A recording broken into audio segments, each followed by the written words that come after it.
ni Finance Secretary Ralph Recto sa pagdinig ng Senado na hindi gagalawin ng gobyerno ang kontribusyon ng mga miyembro ng Philippine Health Insurance Corporation o PhilHealth para sa paglipat ng pondo at ang tatapikin lamang ay ang hindi nagamit na government PhilHealth subsidies. Sa pagdinig ng Senate Committee on Health and Demography, ipinaliwanag ni Recto, hindi gagalawin ang kontribusyon sapagkat ang pondo ay mula sa sobra at hindi nagagamit na pera ng PhilHealth mula sa hindi ginamit na subsidiya ng pamahalaan. Samantala, tiniyak din ng kalihim na makatatanggap pa rin ng mga benepisyo ang milyong miyembro ng PhilHealth kahit gamitin ang unutilized subsidies na binigay ng pamahalaan para dagdagan ang pondo ng PhilHealth. Kasabay ito ng paglilinaw sa ilang question tungkol sa ginawang pagkolekta ng Department of Finance sa 89.9 billion pesos na unutilized o hindi nagamit na pondo ng PhilHealth. Nilinaw ng Finance Department na ang kinulektang pondo ay ang subsidiyang binibigay ng gobyerno sa PhilHealth na nakapaloob sa national budget pero hindi nagamit sa nakalipas na mga taon.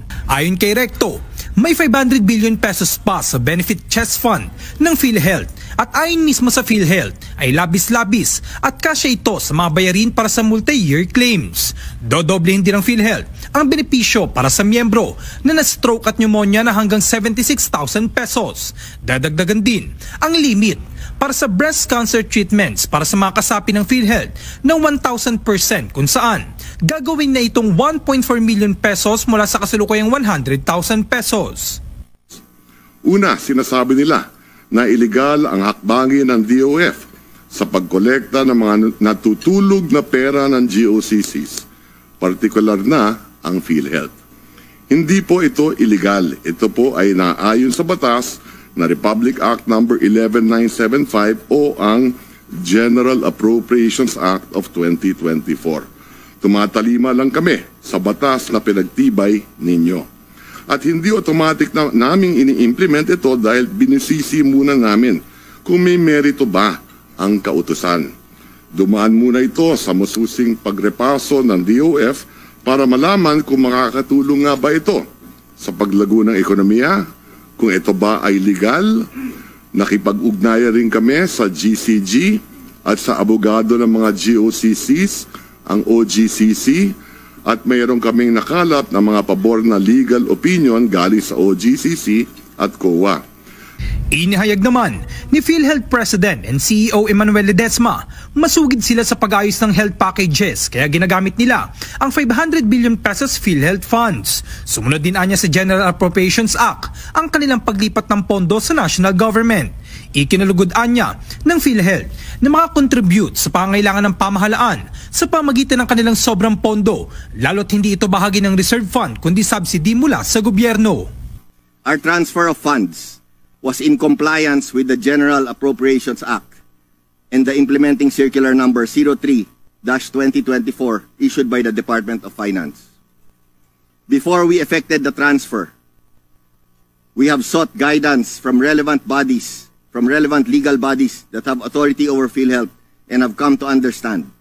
These are the OGCC, GCG, and COA. They have come to understand that the law and this directive from the Secretary of Finance can coexist and are not at all violative of the Universal Healthcare Act. Dahil for me, yung pagsoli nyo ng pera, indikasyon na kayo incompetent, hindi nyo ginagawa na maayos yung trabaho.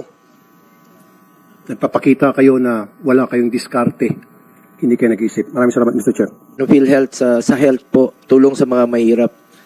Pera po ng tao yan, ibalik nyo po sa tao yung pera.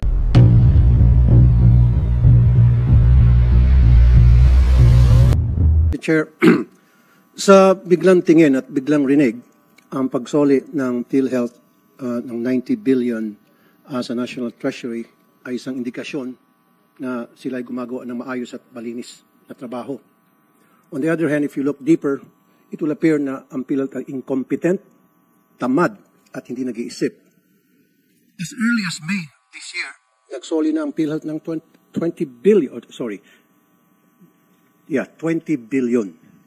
Bakit nahulaan niyo na ba kung sino-sino magkakasakit? Alam niyo na ba kung sino-sino at alam niyo na magkano ang gagastusin niyo sa mga nagkakasakit? Alam niyo ba na baka magkakaroon ng emergency health problem? May gana kayong magsoli ng pera Samantalang, nung January this year, kayo nagpa-implement ng increase. Sana, instead nagpa-implement kayo ng increase, nag-request na lang kayo sa executive sa Malacanang na isuspend na lamang muna yung increase dahil sobra-sobra, ang dami niyong pera eh. Diba? Sana palawakin niyo na lang yung mga health benefit coverage. Nandiyan yung sa mga maintenance medicine, nandiyan din yung sa dental, na marami ako nakakusap na mga dentist na sinasabing mahina ang ating dental services. Mahina yung pagtulong ng gobyerno sa mga mahirap na kababayan para mapangalagaan ang kanilang kalusugan sa ngipin. Isa pang nakikita kong problema sa PhilHealth ay yung pagiging incompetent nila sa collection. Every single day sa programa ko sa Wanted sa radyo, pila-pila yung mga employees na kinakaltasan sila ng kanilang mga employer para contribution sa PhilHealth, and yet, hindi na-remit ng PhilHealth yung kanilang mga contribution. Wala bang maayos na sistema ang PhilHealth to go after these employers? Meron na bang mga nakasuhan ng mga employers na hindi nag-remit sa PhilHealth? And I want to see those records kung meron man. Isa pa, marami tayong mga kababayan na naghihingalo. Nabanggit ng mga kasamahan ko, yung iba namamatay dahil kulang sa medisina, sa maintenance lalo na. Yung mga nagkakasakit sa lungs, kasakit sa puso. I know for a fact, a portion of the sin tax mula sa alak, sigarilyo, na pupunta sa PhilHealth. O, bakit hindi na natin gastusin yan? Doon sa mga nagkakaroon ng mga lung cancer, nagkakaroon ng heart problems. Nagagastos ba yun? Tapos may gana pa kayo mag-solid. Now, sana pagandahin ng PhilHealth din yung kanilang system. When I say system, siguro i-modernize din nyo ang inyong computer system para magkaroon kayong tie-up halimbawa sa NSO para to make sure hindi magkakaroon ng fraudulent transactions. To make sure na walang nangungulekta sa PhilHealth ng patay na pala yung tao. To make sure na nababayaran na maayos yung mga doktor ng ospital. And also to make sure at the same time na yung mga ospital ay hindi naniningil nang hindi dapat sila maningil. All these things hindi na pag-isipan ng PhilHealth. Ang request ko lang sana, dahil for me, yung pagsoli nyo ng pera, indikasyon na kayo incompetent, hindi nyo ginagawa na maayos yung trabaho, ibigay sa pasyente o nireseta ng doktor, dapat libre na yon, especially sa mga maintenance, dapat ilibre na yon. Gamitin niyo po yung pera ng PhilHealth na malibre. Sorry, Senator. Ito gusto ko, based on my experience, sa kakaikot ko sa mga hospital, punta ka ng heart center. Nakapunta ka ng heart center? Yes po. Nakapunta ka na? Yes po. Ba't marami pa rin humingi ng tulong doon sa mga billing nila? Kung pumunta ka ng PGH, pumunta ka sa mga government hospital, marami pa rin humingi ng tulong sa billing nila. Hindi talaga totally libre. Pakisilip naman po, President Ledesma. Okay po. Dumaan ka ba sa pagiging mahirap? Yung totoo lang, honest answer. I don't think so po. Yun lang I'd like to think we've been financially... Pasyalan nyo lang po as President ng PhilHealth. Puntahan nyo yung mga hospital. Kung hindi ka ba dumugin doon sa mga hospital billing. So, subukan nyo lang po. Samahan kita. Actually, Senator Go, if I can get clarification from SecTed. Kasi when I mentioned nga kasi sabi ni SecTed, hindi masyado mataas yun. SecTed, maybe can we just, for the committee, for the honorable committee, can we just clarify on the NBB and on the public and the private side? Thank you. Maraming salamat, Mr. Chair. Yung no balance billing po, ito po ay para sa ating mga poor or indigent. Sa lahat ng pampublikong ospital ng Department of Health, yung 87 po na pinatatakbo bilang with funds coming from GAA, ito po ay merong medical social service. Yung medical social service ang nag-i-evaluate sa kapasidad para magbayad. Ang lahat po ng may hirap, pag na-evaluate ito sa Class C yata yun, libre yun, no balance billing yun. Ang magbabayad para sa kanila ay PhilHealth at yung GAA appropriations ng MOE na every year tinataasan naman ni Secretary Pangandaman.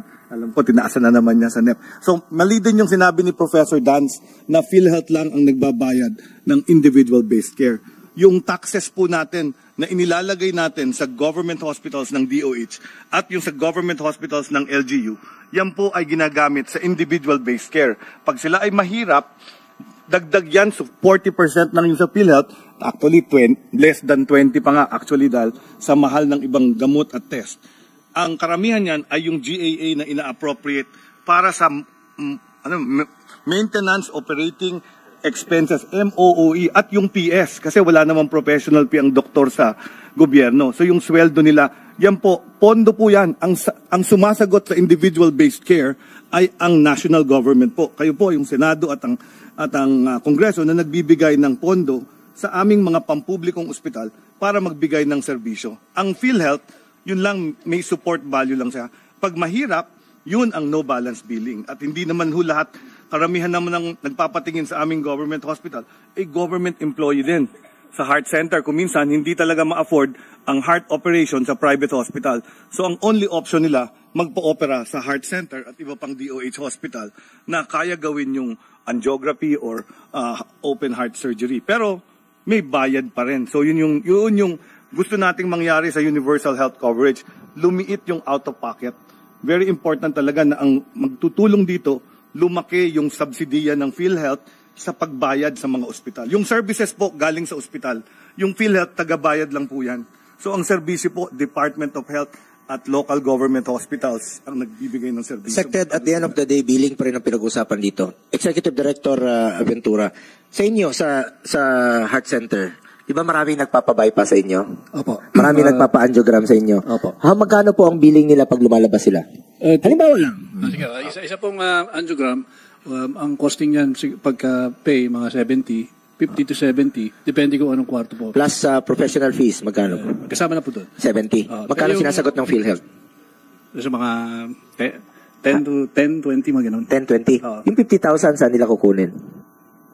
Depende kung anong classification nila. So sometimes pwedeng, di ba lumalapit sila sa DOH for MAIP? Opo. Bakit hindi tulungan ng PhilHealth, lakihan pa nila yung ang tawag ito, ang case rate nila dun sa heart? Well, meron rin naman silang Z-benefit. For sa cabbage or bypass.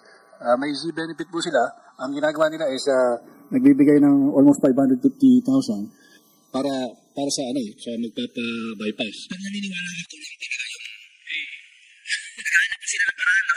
Di ba? Nagmamakawa. Yung iba hindi pa na-operahan, di ba? Meron silang nag-iipon pa sila. President Ledesma, pakitingnan nyo naman, ang dami dyan sa heart center, hindi pa po sila na-operahan dahil takot sila magpa-operahan dahil baka wala silang pambayad. Baka pwede nyong silipin ito, may mga heart warriors dyan, dito pa nga pupunta sa amin dapat pwede naman silang pumunta sa inyo na baka taasan nyo po yung tulong kasi meron nga kayong 500 billion. Alam mo, Sir President Ledesma, hindi maintindihan ng ordinaryong Pilipino po yun na meron kayong pondo na 500 billion. Tapos ito, naghahanap pa sila ng tulong mula sa iba't iba. Mangungutang pa yan. Senator, dalawa lang yan Taasan nyo yung tulong ninyo, counterpart ninyo sa pagpapa-opera sa mga case rate. Then, pag-aralan natin ng mabuti dito sa Senado, andyan na yung bill, for interpellation na yung i-reduce po yung or suspension muna ng pag-increase ng contribution. Ang sakit po mag-contribute sa mga ordinaryong Pilipino. Bawat piso po ay napakahalaga sa ordinaryong Pilipino. Mag-contribute sila habang nakikita nila na meron pa kayong 500 billion. Duly noted, Senator Go. We will comply. Also, Senator, we will also schedule a meeting immediately with the Heart Center.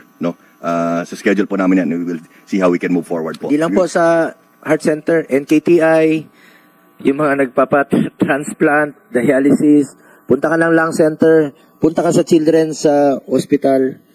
Dami dyan. Marami mga pasyente na biliary atresia na wala silang kakayahan talaga. Hindi nga nila yung iba namamatay na lang po dahil hindi nila ma-afford ang pagpapa-opera sa mga transplant po. Pakisilip naman po, yan lang po ang pakiusap ko sa inyo.